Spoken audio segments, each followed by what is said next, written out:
लालची वड़ा पाव वाली। माँ, माँ। अरे अरे सोहन बेटा पीछे रहे, मैं वड़ा पाव की चटनी बना रही हूँ, कहीं गिर ना जाए। माँ मुझे भी पड़ोस वाली आंटी के बच्चों की तरह अच्छे अच्छे खिलौने चाहिए। खिलौने? अभी कुछ दिनों पहले ही तो मैंने तुझे नई बॉल दिलाई थी। वो बॉल बहुत बुरी है माँ, मुझे भी राज की तरह महंगी गाड़ी चाहिए। देख बेटा, राज बहुत अमीर है, हम अमीर नहीं हैं। मैं कुछ नहीं जानता, मुझे चाहिए तो बस चाहिए। अच्छा कुछ दिनों का इंतजार कर ले, मैं लाने की कोशिश करूंगी। रेखा ने ऐसे बोलकर अपने बच्चे का मन बहला दिया। कुछ देर बाद उसकी चटनी तैयार हो गई और वो वड़ा पाव बेचने बाजार में अपना ठेला लेकर आ गई। वड़ा पाव ले लो, वड़ा पाव गर्मा गर्म, खट्टी मीठी चटपटी और नारियल की चटनी के साथ वड़ा पाव। अरे रेखा जी, मुझे एक वड़ा पाव दीजिए। देती हूँ। बहुत ही स्वादिष्ट है भाई, इसमें थोड़ी सी मीठी चटनी डालिए ना। अभी डालती हूँ।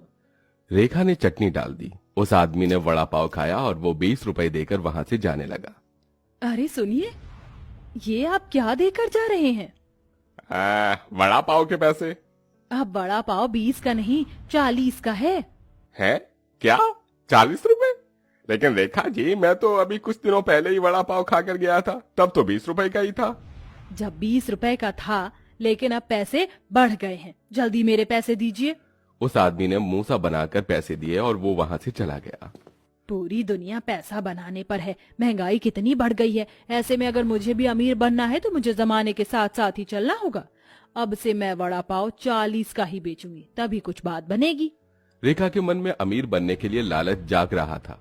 उसने अपना वड़ा पाव के रेट दोगुने कर दिए थे, लेकिन जिन लोगों को उसका वड़ा पाव पसंद था वो अभी भी उसी से वड़ा पाव खरीद कर खाते थे। बहन, अगर 2 दिन तुम्हारे हाथ का वड़ा पाव नारियल की चटनी के साथ ना मिले तो मैं तो चिड़चिड़ी हो जाती हूँ। लाओ एक बढ़िया सा वड़ा पाव लगाओ। अभी लो।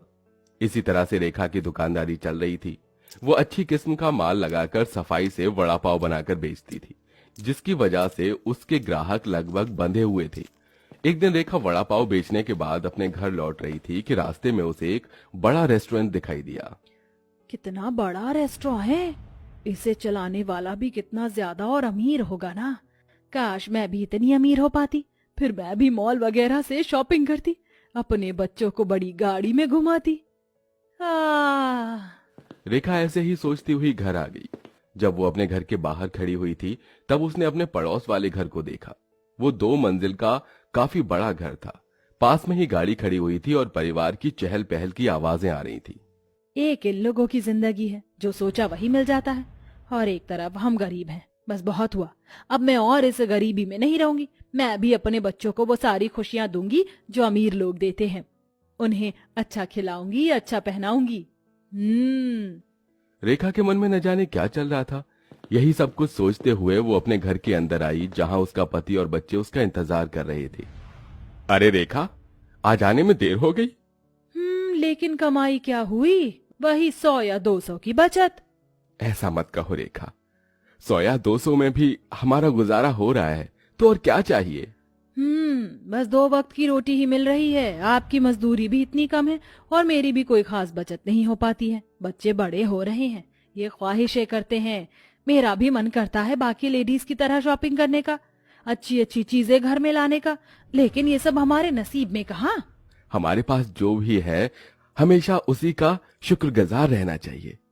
अच्छा वो सब छोड़ो, आज मुझे ठेकेदार जी ने ये कुछ आलू दे दिए।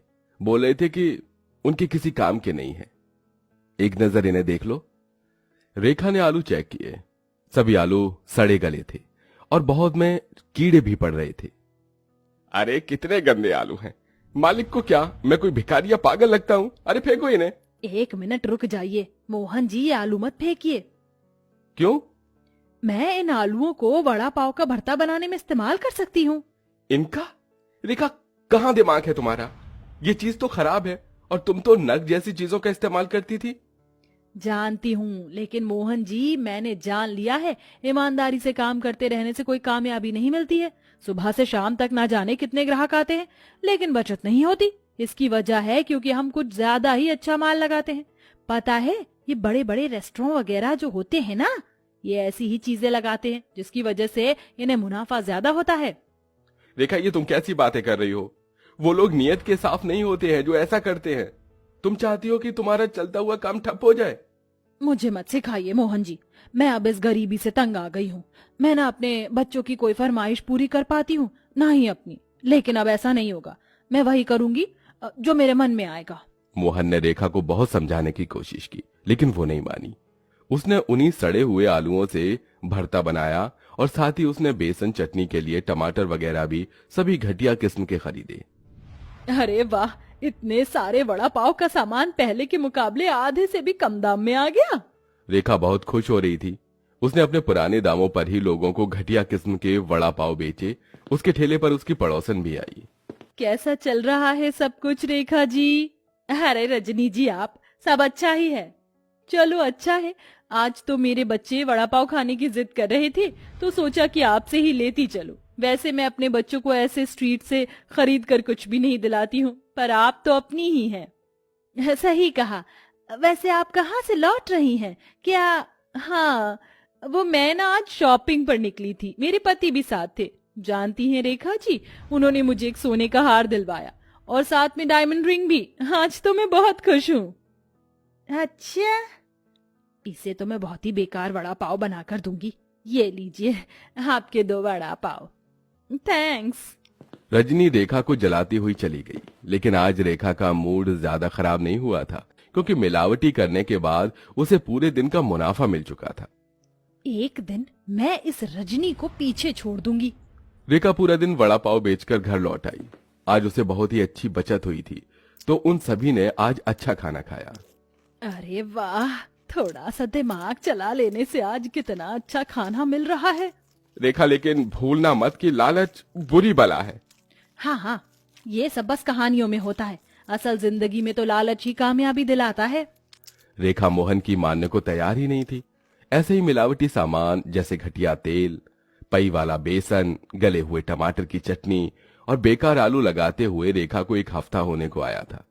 इस 1 हफ्ते में ही उसने अपने बच्चों को अच्छे कपड़े, खिलौने वगैरह सब दिलवा दिए थे। बहन, पहले तुम्हारे वड़ा पाव में जो स्वाद आता था अब वो नहीं आता है। बनाने भूल गई हो क्या? मेरे हाथों का स्वाद तो आज भी वही है। लगता है खाने वालों की जबान में कमी हो गई है। तुम तो पूरी ही बदल गई हो। ये लो बहन तुम्हारे पैसे। रेखा की आदत भी खराब हो चुकी थी। वो अपने ग्राहकों से अच्छे से पेश नहीं आती थी और ऐसे ही चलते हुए अब लगभग 1 महीना होने को आया था। जो लोग रोजाना उसका वड़ा पाव खाते थे, अब वो बीमार पड़ने लगे।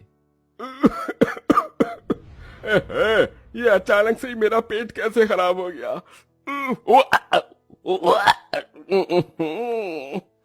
अब रेखा के ठेले पर लोग शिकायत लेकर आने लगे थे।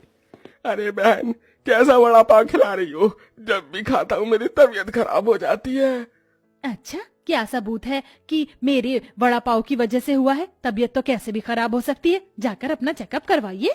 रेखा अपने ग्राहकों को इसी तरह टेढ़ा जवाब देकर भगा देती थी, जिसकी वजह से अब उसकी बिक्री बहुत कम हो गई थी। लोग उसके वड़ा पाव खाने ही नहीं आते थे। अरे यार, देख वड़ा पाव, चल खरीदते हैं।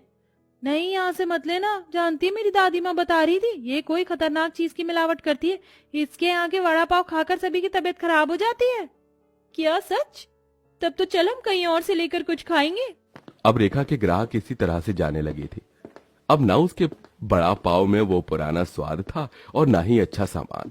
दिन में अगर एक ग्राहक भी आ जाता था तो वो भी फिर कभी नहीं आता था दोबारा। लगातार ऐसा ही चलने से रेखा परेशान हो गई। उसे अपनी गलती भी महसूस हो रही थी, लेकिन वो उसे मानने को तैयार नहीं थी। एक दिन वो अपने पति से बोली, अजी मैं कोई दूसरा काम करूंगी। ना जाने किसकी नजर लग गई मेरे काम को, कोई ग्राहक ही नहीं आता है। अरे नजर नहीं लगी, लालच खा गया। मैंने तुम्हें कितना रोका था रेखा कि लालच मत करो, लेकिन तुम नहीं मानी और तुमने अपने हाथों से अपने ही पैर पर कुल्हाड़ी मार ली। तुमने अपना चलता हुआ काम खुद ही ठप कर दिया।